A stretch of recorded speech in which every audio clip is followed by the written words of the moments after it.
Capítulo 3. El accidente. Era la más pequeña de las pequeñas. Procuraba apartarse de las demás, amedrentada por la diferencia de tamaño.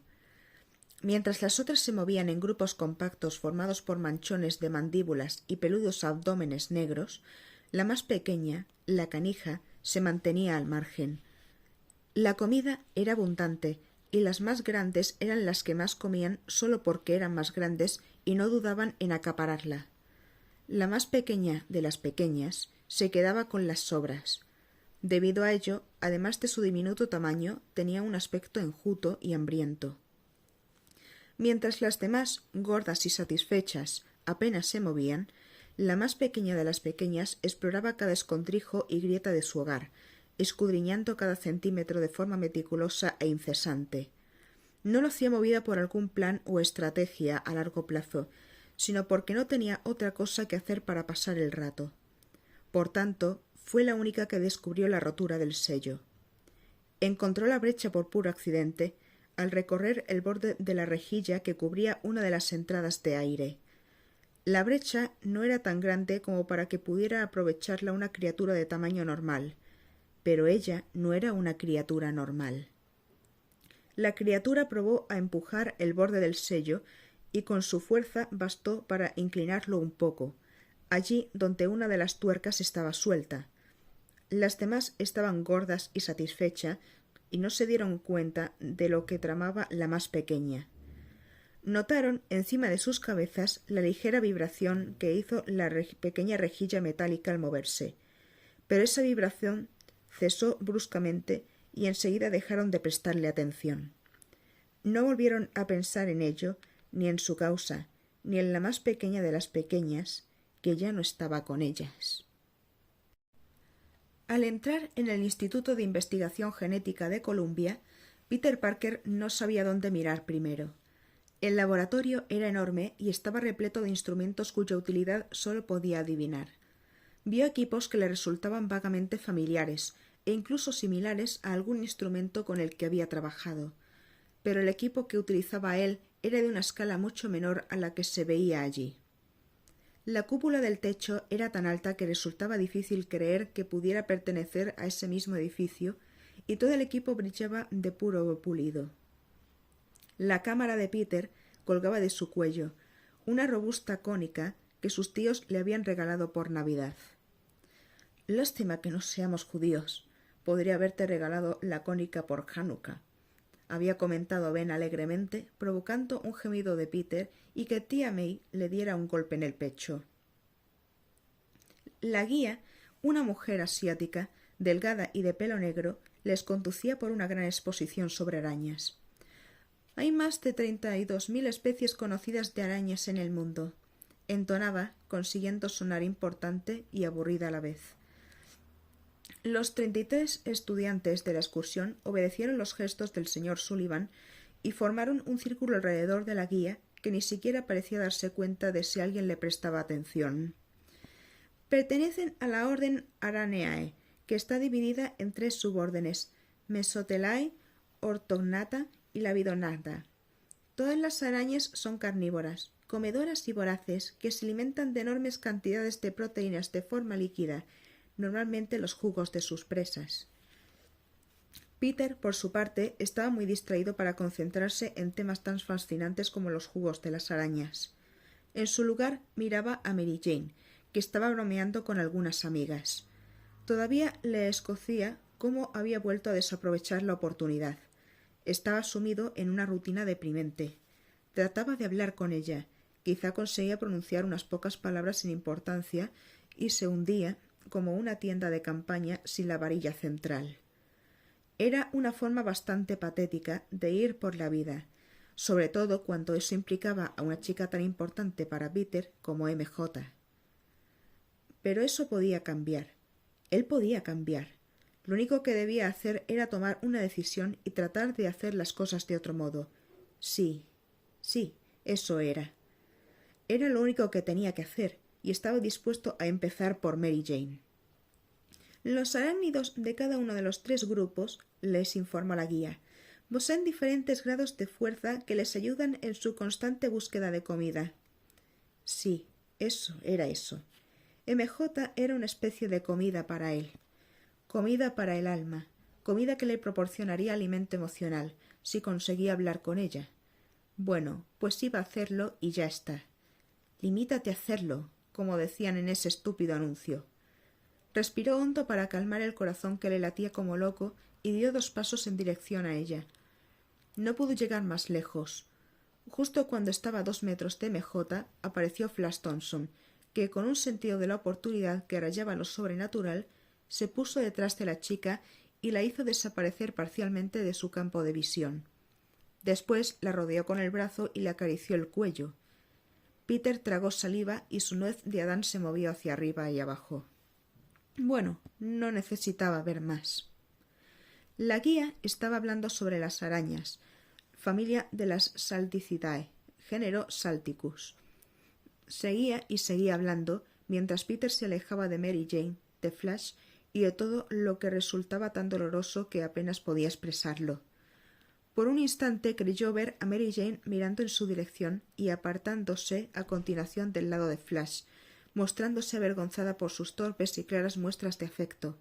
Pero no. Debió de ser producto de su calenturienta imaginación, del deseo de que MJ se diera cuenta de que no le convenía a alguien como Flash, dijera lo que dijera el padre de la chica. El padre. Peter había presenciado aquella vez. Soñaba despierto, mirando por la ventana, cuando vio que Flash Thompson llegaba a casa de Mary Jane. Flash llamó a la puerta y el padre de MJ le abrió. Al verlos juntos, Peter se sorprendió por lo mucho que se parecían, tanto físicamente como en su comportamiento. En la entrada rieron, y aunque Peter no pudo oír su conversación, estaba seguro de que rebosaba tanto machismo como para que te saliera pelos en sitios donde normalmente no lo había. Cuando Flash se iba con MJ del brazo, el padre de ella le palmeó la espalda y le metió unos $1 en el bolsillo de la chaqueta. Resultaba de lo más evidente que creía tener muchas cosas en común con Flash, y que le había dado a su hija de buena gana, y Mary Jane se lo había permitido. Eso le había parecido muy triste, pero no estaba muy seguro del por qué. La voz aguda del señor Sullivan sacó a Peter de sus pensamientos. Gritaba a los demás chicos que habían estado mirando a todas partes y en cualquier dirección exceptuando la de la guía, y estaban hablando de todo y de cualquier cosa menos de arañas. Sullivan estaba parado tan cerca de Peter que cuando gritó éste pensó que se quedaría sordo para siempre. —Disculpen, ¿hay alguien prestando atención al género Salticus? La pregunta provocó un parón en seco generalizado. Incluso la guía parecía sobresaltada. El señor Sullivan asintió ligeramente en su dirección. —Lo siento, continúe. La guía reanudó su discurso, pero con precaución, sin apartar los ojos del señor Sullivan, como si temiera algún otro estallido por su parte. El género Salticus es capaz de saltar una distancia de 40 veces el tamaño de su cuerpo, gracias a una fuerza muscular muy superior a la del ser humano. Iba a continuar cuando se dio cuenta de que Peter intentaba captar su atención. Alzó las cejas como respuesta y le invitó a preguntar lo que quisiera. Peter sostuvo su cámara y señaló a las arañas. —¿Puedo hacer fotos para el periódico del instituto? La guía asintió y Peter notó, para su pesar, que parecía más molesta que otra cosa. Era evidente que no le gustaba que le interrumpieran, pero Peter no tuvo mucho tiempo para pensar en cualquier posible metedura de pata que hubiera podido cometer, ya que lo distrajeron con las risas apagadas y los comentarios de empollón. Últimamente parecía que, dijera lo que dijera, por inocuas que pudieran ser sus palabras, siempre acababa provocando el comentario sarcástico y el desdén de Flash o de cualquiera de sus compinches. De forma completamente racional, sabía que no debía afectarle tanto. Todos los amigos de Flash, puestos juntos, tenían el cociente intelectual de una pelusa de polvo, y sus opiniones tenían el mismo peso. Sin embargo, le molestaba, y aún peor, le molestaba que le molestase. Trató de olvidarlo y se concentró en sacar una buena foto de la guía de pie junto a uno de los expositores de arañas. Estaba bien centrada y sería un buen complemento artístico para el artículo. pero justo cuando apretaba el disparador, alguien con notable sentido de la oportunidad le golpeó en el brazo y le hizo mover la cámara, proporcionándole una soberbia fotografía del codo de Harry Osborn. Peter miró furioso por encima del hombro para ver cómo uno de los colegas de Flash, un tío que había conseguido el apodo de Aros por la cantidad de anillos que adornaban sus diferentes piercing, se apartaba entre risas. La guía, que no se daba cuenta del conflicto originado por el simple hecho de que Peter intentara hacer una foto, seguía hablando monótonamente, por si lo que decía le interesaba a alguien. La araña de tela de embudo de la familia Ezatelidae, género Atrax, es una de las arañas más letales del mundo. Deje una intrincada telaraña con forma de embudo cuyas hebras tienen una fuerza tensil proporcionadamente similar a las de los cables de alta tensión que se emplean en la construcción de puentes. Esperando poder aprovechar el momento, Peter volvió a enfocar la cámara, pero volvieron a empujarle en el codo. Esta vez, Aros ni se molestó en apartarse. Le empujó el codo de forma deliberada y retadora. Peter se encaró con él, pese a saber que Aros podía partirlo en dos. Al ver la ira reflejada en el rostro de Peter y seguramente encantado de tener la oportunidad de bailar un zapateado en su cara, Aros dio un amenazador paso hacia adelante. Pero entonces oyó una voz baja y autoritaria. «Déjale en paz». Aros y Peter se volvieron para mirar a Harry Osborn. A diferencia de ellos, cuyas respectivas iras se reflejaban abiertamente en sus rostros, el gesto de Harry era de profunda calma. Era evidente que no pensaba dar a Aros la satisfacción de verle furioso, como si Aros no fuera digno de tal privilegio. «¿O qué?», preguntó Aros, retador a pesar de todo. «O su padre despedirá al tuyo», respondió Flash sin pestañear. Aros palideció al oír eso, y varios de los alumnos que estaban a su alrededor y que habían oído la conversación se rieron en voz baja. A Harry no le pareció preocuparle la atención recibida, pero Peter se sonrojó un poco. Pero el señor Sullivan lo había oído todo. «El próximo que hable suspenderá el curso. No bromeo», gritó con voz alta y clara. Peter creía que eso no era una gran amenaza para Aros, Flash o cualquiera de los suyos. Sabía que la única forma que tenían de ver un 5 o cualquier cantidad superior al 4 era en la matrícula de un coche. Aun así, Aros lo dejó pasar, pero no sin clavar una mirada rencorosa en Harry. A éste, en cambio, no le pareció importarle, ni se dio por enterado. La guía continuaba con la visita. La araña cangrejo, familia Domisidae, género Misumena, teje una red para atrapar a su presa, pero suele cazarla empleando unos reflejos tan rápidos que algunos investigadores creen que bordea a la precognición, ya que demuestra tener una conciencia temprana del peligro. Una especie de... Bajó la voz y agitó los dedos para parecer más misteriosa. Sentido arácnido. Llegaron al centro de la rotonda, donde los investigadores trabajaban con ordenadores rodeados de microscopios electrónicos. Grandes pantallas de vídeo rodeaban la sala mostrando imágenes gigantes de lo que obviamente era el área microscópica de escrutinio. ADN de araña. Peter estaba profundamente fascinado y al echar un vistazo a sus compañeros de clase supo que era el único. ¿Había algo malo en él o lo habían los demás? La Facultad de Investigación Genética de Columbia ha logrado, tras 5 años de esfuerzos, trazar el mapa del código genético de todas estas arañas. La guía caminó con pasos mesurados alrededor de la rotonda, hablando con tanto orgullo que daba la impresión de haberse encargado ella personalmente de trazar el mapa de cada cadena de cromosomas. Gracias a estos mapas de ADN hemos conseguido lo que antes se consideraba imposible, la transmutación genética entre especies. Flash se puso al alcance del oído de Peter y fuera del de Mary Jane.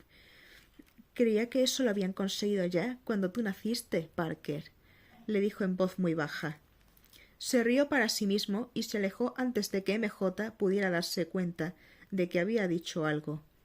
Peter volvió a sentir un picazón en el rostro cuando la sangre coloreó sus mejillas. No sabía qué era peor, si que Flash hiciera bromas a su costa, o saber que Mary Jane era de Flash y que Peter se quedaba con las manos vacías.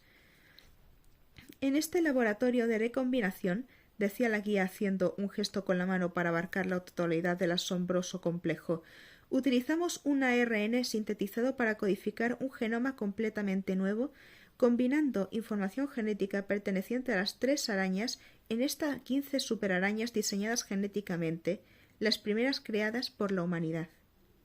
Ante ellos había una vitrina de cristal. Las mencionadas arañas mutadas trepaban por las paredes. Peter notó con amarga sorpresa que por fin había algo que captaba la atención de los estudiantes. Miraban con fascinación a las asquerosas criaturas que se arrastraban por el cristal. Parecían congregarse en una zona. Peter decidió que sería genial poder sacar una foto donde estuvieran las 15 juntas. Mary Jane se había situado cerca de la central arácnida. Si podía incluirla en la foto, mejor aún. Harry también estaba cerca, pero Peter se separó un poco para buscar un ángulo más amplio y asegurarse de que las 15 entraban en la foto. —Asquerosas —dijo Mary Jane, que no mostraba especialmente asqueada y más bien casi atraída por ellas, como si le resultaran hermosas con su repugnante aspecto. Harry, sin embargo, malinterpretó el tono de su voz. —Son odiosas —dijo, creyendo que le daba la razón. —Me encantan —replicó MJ. Dándose cuenta de su error, Harry se corrigió rápidamente. —¿De verdad? A mí también. Peter hizo todo lo que pudo para no reírse. Lo último que deseaba era reírse a costa de su amigo. No le sobraban precisamente los amigos y no pensaba enemistarse con los pocos que tenía. —Imaginad —dijo la guía— que un día podamos aislar la fuerza, la capacidad y la inmunidad de los seres humanos y transferirnos ese código de ADN a nosotros mismos. Se acabaría con todas las enfermedades conocidas. Por supuesto, aún estamos muy lejos de poder experimentar con seres humanos, así que de momento nos concentramos en estas 15 arañas. ¿Alguna pregunta? 14, dijo MJ secamente. Todas las miradas se centraron en ella, y el señor Sullivan se rió nerviosamente como preguntándose ¿por qué se comportará así? —¿Disculpa? —preguntó la guía. —Solo hay 14 arañas —dijo MJ sin intimidarse por las miradas retadoras de sus compañeros y la de desagrado del profesor. —No —repuso la guía firmemente—, hay 15. Pero luego, algo menos segura, preguntó ¿no? La más pequeña de las pequeñas no tenía buena memoria en lo que a sucesos se refería. Todos sus actos eran consecuencia de instintos grabados en ella a lo largo de los siglos y siglos de evolución. Así que, al abandonar la vitrina que había sido su hogar, la más pequeña olvidó haber estado alguna vez allí. El único hogar que conocía era la telaraña que había tejido con delicadeza entre los huecos del techo. Tampoco tenía un recuerdo muy claro de que antaño había podido alimentarse gracias a un misterioso benefactor que era lo más cercano al concepto de Dios que podía concebir. Lo único que sabía era que ya no había comida disponible y que debía conseguirla por sí misma. Su hambre aumentaba a medida que pasaban las horas y aún no había podido tejer su red con la suficiente rapidez como para conseguir algo sustancioso. La telaraña que había tejido era espléndida, y la más pequeña de las pequeñas esperaba en su centro. Esperaba al incauto, a su presa, algo a lo que poder atrapar, envolver en un capullo y dejar seco después. Por desgracia, las circunstancias no cooperaban con ella. No había ni moscas ni insecto alguno que pudieran presentarse para servirle el entremés, y el hambre estaba volviéndola loca. Y otra cosa perturbaba a la pobre criatura. Unas vibraciones atronadoras que procedían de un lugar muy lejano debajo de ella y que sin duda alejaban de su telaraña a cualquier comida en potencia. La criatura no sabía, no podía experimentar emociones como la ira, pero a medida que iba estando más y más hambrienta, su frustración crecía y crecía. La foto y la oportunidad no podían presentarse de forma más ideal. Mary Jane se miraba en el cristal de la vitrina, comprobando el estado de su maquillaje. A Peter le costaba creerse que ella viera necesarias tales medidas. Era perfecta. ¿Cómo iba a poder mejorarse entonces? Pero no se concentró en esa cuestión. Estaba demasiado ocupado en aprovechar la oportunidad que le había surgido. Dio unos pocos pasos. —¿Puedo hacerte una foto? —preguntó. —Necesito una en la que salga algún estudiante. Mary Jane le miró y Peter sintió que la mirada le sacaba de su deprimente y frustrante mundo de Peter, cerebrín y perdedor Parker para entrar en la esfera donde moraba la magnificencia que era Mary Jane. Era un lugar feliz y glorioso y él estaba encantado de pasar por él, aunque solo fuera como el más fugaz de los turistas. Ella reaccionó posando y escondiendo una pequeña sonrisa tras el ensayado puchero de una modelo. Se echó atrás el pelo, miró a la cámara como si fuera una amante y habló con voz seductora y juguetona. —¡No me saques fea! —Imposible —se mofó Peter, mirándola a través del visor. Podría pasarse todo el día así, pero sintió que debía ser lo más profesional posible. —Muy bien. —Bien. Tomó una foto y el carrete se rebobinó automáticamente. —Una más. Pero ella había desaparecido ya de su visor. Había salido del encuadre y había vuelto con sus amigos. —Gracias —dijo Peter a sus espaldas. Había obtenido una sonrisa de ella, aunque solo fuera para una foto. Estaba siendo un día memorable. La araña había perdido el juicio. Tampoco es que tuviera una gran inteligencia, pero el hambre había superado cualquier intención de cautela. Comer, comer, comer era el incesante imperativo que la atormentaba, y decidió ir de caza en vez de esperar que algún incauto fuera hasta ella. Tenía un objetivo justo debajo de ella. Descendió con gracia, utilizando sus glándulas hiladoras, aproximándose poco a poco a su presa. De haber estado cuerda, jamás se hubiera acercado a ese monstruo, a esa cosa gigantesca, pero a la araña solo le preocupaba hacer un último esfuerzo para llenarse el estómago, y cuando se abalanzó sobre su presa no tenía ni idea de que ese sería el último esfuerzo consciente que haría en la vida. —¡Ay! —gritó Peter. Estaba mirando una serie de microscopios electrónicos cuando sintió un agudo dolor en la mano derecha. Se cogió la muñeca instintivamente y pudo ver por el rabillo del ojo algún tipo de bicho. Un insecto, quizás un mosquito. Peter se miró el dorso de la mano y vio dos pequeñas marcas enrojecidas. Por un instante de morbosa diversión se preguntó si no le habría atacado el vampiro más pequeño del mundo, y luego percibió un breve movimiento en el suelo. Vio lo que parecía ser una araña panza arriba, agitando las patas como si hubiera salido de un anuncio de Raid. Una araña. Peter sintió un pánico momentáneo cuando miró en dirección al tanque de las arañas. Antes se había producido cierta confusión sobre si había 14 o 15 arañas. ¿Habría escapado una de ellas? ¿Y era esta? Si le había picado algún tipo de araña mutada genéticamente, podría afectarle como ninguna otra cosa. Pensamientos sobre sangre envenenada pasaron por su mente y lanzó un gemido. Genial, era genial. La clase entera sale en una excursión escolar de lo más normal y agradable y es al bueno de Peter Parker al que le pica una araña venenosa. Se apresuró a desechar la idea en el mismo momento en que le pasó por la cabeza. ¿Cómo iba a escaparse una araña de allí? Como si un pariente le hubiese pasado una minúscula sierra de metales para que pudiera fugarse. Las arañas no iban a abrirse paso dando puñetazos al grueso cristal. No. Pese a su tendencia a imaginarse en la peor de las situaciones, debía admitir que seguramente era una araña vulgar y corriente. ¡Qué diablos! Hasta parecía más pequeña que las otras. Las demás arañas resultaban enormes a su lado. Esta parecía, bueno, un arácnido muerto. Era un tanto canija, la verdad. Todos los chicos y Flash en particular se referían a él como el canijo de Parker, así que, puestos a que le mordiera una araña, esa resultaba la ideal. Peter se quedó allí, frotándose la mano, mientras las pantallas de los microscopios electrónicos parpadeaban a su alrededor y proyectaban sobre él imágenes de cadenas de ADN. No lo consideró particularmente irónico, algo que no tardaría en cambiar. Capítulo 4. La reunión.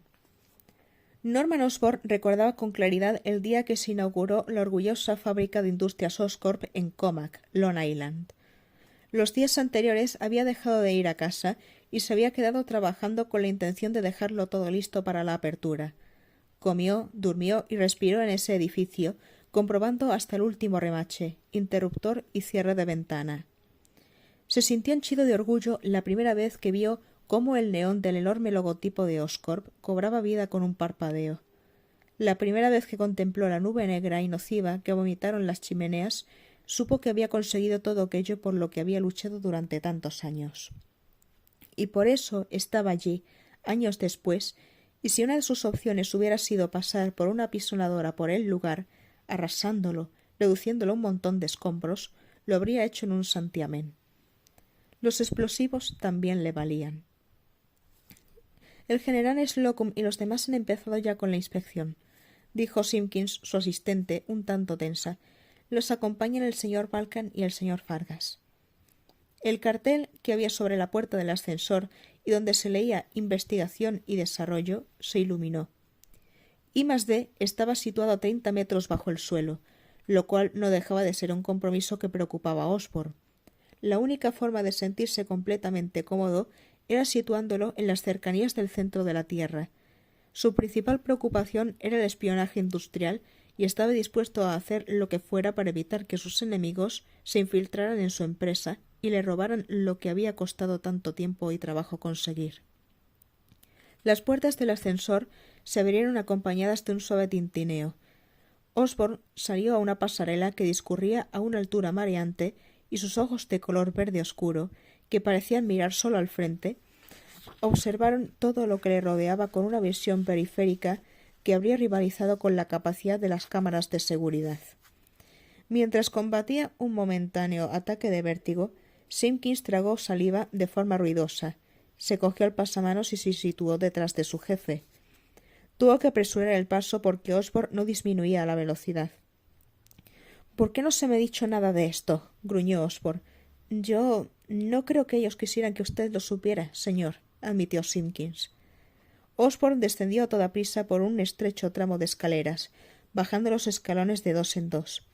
Esperaba que Simpkins pudiera seguirle, pero estaba tan concentrado en llegar a su destino que no le preocupaba si ella podía alcanzarle o no. Prácticamente saltó al reluciente suelo, ignorando los saludos de «Buenos días, señor Osborn», que le dirigían los empleados a cuyo lado pasaba. Como si pudiera haber algo bueno en aquel día, como si alguno de ellos estuviera remotamente feliz de verlo. Cada uno de sus trabajadores era un riesgo para la seguridad, por muchos formularios de confidencialidad que pudieran firmar. Por otro lado, no se puede hacer nada cuando se invita al enemigo a tu casa, o para el caso, cuando lo tienes dentro. Eso describía muy bien al señor Fargas, que se sentaba arrogante en su silla de ruedas, con esas cejas espesas y esa cabeza calva que recordaba al profesor de esa película de mutantes. El señor Balkan, que, como siempre, estaba parado al lado de Fargas, era alto y de porte distinguido, pero no menos irascible. Junto a ellos había más personas trajeadas. Maldita sea, cuántas personas pensaba enviar al Pentágono cada vez que querían examinar las actividades de Oscorp. Daba la sensación de que cada vez eran más y para Osborn cada una de ellas representaba un fallo de seguridad en potencia. En medio del laboratorio se encontraba el general Slocum, que caminaba lenta y rítmicamente alrededor del proyecto que todos ellos habían venido a ver y muy probablemente a criticar. Slocum tenía la mandíbula cuadrada, la mirada dura, el gesto ceñudo y el cerebro escaso. En cuanto al proyecto en sí, era impresionante. Pese a toda la ira que sentía por la intrusión, Osborn seguía sintiendo placer ante todo lo que conseguía hacer, cuando sus ideas se combinaban con el talento de su personal. Recordó la vez que, ante la insistencia de Harry, habían ido a la playa. Le había regalado una tabla de surf en su 13º cumpleaños, y su hijo le había agradecido mucho el detalle. Para Osborn había sido una tontería, pero últimamente el chico parecía estar aplicándose en las clases y era lo menos que podía hacer por él. El caso es que fueron a la playa. Al principio Osborn se sintió ridículo chapoteando en el agua, pero lo intentó por Harry. No les resultó fácil.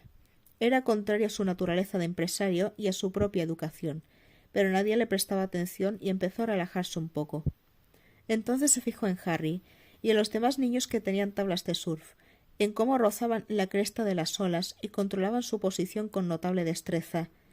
Y mientras hacían surfing, Osborne tomó una fotografía mental de sus movimientos y cambió mentalmente el concepto. Los chicos, en lugar de surcar sobre las olas, lo hacían en un campo de batalla, maniobrando con habilidad alrededor de las tropas enemigas. En la imaginación de Norman llevaban unas armaduras muy ajustadas, trajes ligeros diseñados para protegerlos y algo más. Un vínculo cibernético con la tabla. Sí, eso era, y eso podía mejorarse aún más. No era difícil imaginar una tabla que, en lugar de moverse en función de los reflejos de quien la montaba, respondiera a sus pensamientos. Cuando Harry salió del agua, su padre sonreía y aplaudía con deleite. Harry no podía estar más emocionado ante el apoyo de su padre. Osborne, por su parte, miraba a su hijo y solo veía en él un gran ejército de soldados armados con el tablero volador. Había necesitado 4 años, un contrato con el gobierno y 2 inventos revolucionarios en el campo de la cibernética para poder llegar al punto en el que se encontraban ahora. Y allí, en el laboratorio de Oscorp, y montado sobre una servovara, estaba el resultado. Como la tabla había sido diseñada para navegar por el aire en lugar de por el agua, se habían añadido variantes que le hicieran más aerodinámica. Tenía aletas, asideros para los pies que proporcionaran un agarre más seguro y, por supuesto, un reactor en su centro para propulsarla. Junto al aparato, un técnico equipado con el traje acorazado movía los brazos y las piernas, mientras la tabla respondía con obediencia a cada cambio de postura. Lo justo hubiera sido que los observadores manifestaran exclamaciones de asombro, pero se limitaban a mirar con el ceño fruncido. Carecían de imaginación, no tenían ni la menor visión de futuro, pero todavía se creían capacitados para ir allí y juzgar su trabajo. Entró en el laboratorio justo a tiempo de ir al doctor Mendelstrom, su jefe de I+D, embarcarse en una detallada explicación sobre lo que hacía funcionar al deslizador. No había en todo el planeta un individuo que le resultara más irritante que Strom, con su comportamiento y maneras ligeramente remilgadas. Pero cuando tuvieron que hacer progresos con el campo de la cibernética, el único científico con mejores credenciales que Strom era el doctor Harry Pym, y Pym simplemente no estaba a la venta. El transporte individual de personal está cumpliendo con todas las expectativas, decía Strom, dispuesto a comentar con detalle los progresos del programa. —¿Ya ha visto su deslizador? —dijo el general Slocum, haciendo una pausa tan desdeñosa en la palabra deslizador que Osborne deseó estrangularlo. —No estoy aquí por eso. Osborne se esforzó en mostrarse amable. —General Slocum —dijo alegremente—, me alegra volver a verle. Señor Balkan, señor Fargas —continuó saludándolos a todos con turno. No respondieron, se limitaron a mirarlo con expresión poco amistosa. Siempre es un placer que los miembros de la directiva nos hagan una visita. Slocum no pareció impresionado por los saludos de Osborne. Quiero un informe sobre los progresos del potenciador de la capacidad humana. El doctor Strom hizo una pausa y miró a Osborne, que respondió asintiendo. Strom gesticuló mientras se dirigía hacia una cámara de aislamiento de cristal situada al otro lado del laboratorio. Hemos probado la inhalación mediante vapor con roedores. Estos mostraron un 8% de incremento en su fuerza. Fargas hizo rodar su silla hacia adelante. Un 8%. Excelente. Eso sorprendió a Osborne momentáneamente. No creía que Fargas fuera capaz de alabar a nada ni a nadie. Slocum, sin embargo, solo sabía ver los aspectos negativos. ¿Algún efecto secundario? Preguntó. En una prueba, comenzó a responder Strom. Sí, Osborne le interrumpió rápidamente. Fue un caso aparte. Todas las pruebas que se han realizado desde entonces han resultado exitosas. Pero Slocum continuó ignorando intencionadamente a Osborne y se dirigió a Strom. En la prueba que fue mal. ¿Qué pasó? ¿Cuáles fueron los efectos secundarios? Strom no lo dudó. Resultaba obvio que estaba extremadamente preocupado por la situación y que agradecía la oportunidad de airear esas preocupaciones. Violencia, agresividad y, finalmente, locura. El silencio recayó sobre el grupo durante unos instantes. —¿Cuál es su recomendación? —preguntó Slocum. Antes de que Strong pudiese decir algo que pudiera hundir a Oscorp hasta un nivel inferior al que se encontraba I+D, Osborn se adelantó y se interpuso entre el científico y Slocum. Todo el equipo, con la excepción del Dr. Strong, considera que el producto está listo para ser probado en seres humanos, aseguró mirando al general. Y entonces el submarino humano conocido como Dr. Strong lanzó su torpedo, que impactó directamente en la proa del barco Oscorp. Hay que volver a replantearse la fórmula. Osborn, sintiéndose traicionado, se giró para encarar a Strong. ¿Replantearse la fórmula? Señor Osborn, dijo Slocum fríamente, este departamento ha retrasado 7 veces consecutivas la fecha de entrega. Tras 5 años y medio de I+D, el gobierno de Estados Unidos tiene derecho a exigir el supersoldado que usted se comprometió a entregar. Era una locura. La fórmula era segura. Strong no era más que un paranoico. Estamos haciendo progresos a nivel cuántico, caballeros, explicó Osborn intentando sonar razonable y confiado. Estamos descifrando los secretos de la evolución humana. Nunca dije que sería barato o rápido, solo que sería revolucionario. Slocum se levantó, elevándose por encima de Osborn, y le dirigió una mirada fría. Le seré franco. Yo nunca he apoyado este programa suyo. Todo esto debemos agradecérselo a mi predecesor. Otra palabra que pronunció con desprecio fue predecesor. Osborn sintió que le iban a dar otra puñalada y fue Vulcan quien lo hizo. El general ha dado el visto bueno a Quest Aerospace para construir un prototipo de su exoesqueleto. Lo probarán en 2 semanas. Dios mío, ¿tan lejos han llegado? Osborn luchó para no evidenciar el pánico que sentía en esos momentos, incluso cuando el general Slocum removió el cuchillo en la herida. Si su potenciador de la capacidad no ha realizado una prueba de éxito en seres humanos para entonces, le retiraré la financiación y firmaré con Quest. Norman, dijo Fargas lenta y peligrosamente, no vamos a perder este contrato. Todas las miradas se dirigieron a Osborn, esperando que dijera algo. En ese momento lo único que pudo hacer fue asentir y forzar una sonrisa. A continuación miró la armadura y al deslizador, y en lugar de imaginarse todo un campo de batalla cubierto de soldados enemigos, se imaginó navegando sobre un campo cubierto por los cadáveres de Slocum, Strong y todos los miembros de su directiva. Eso hizo que se sintiera mejor por un momento.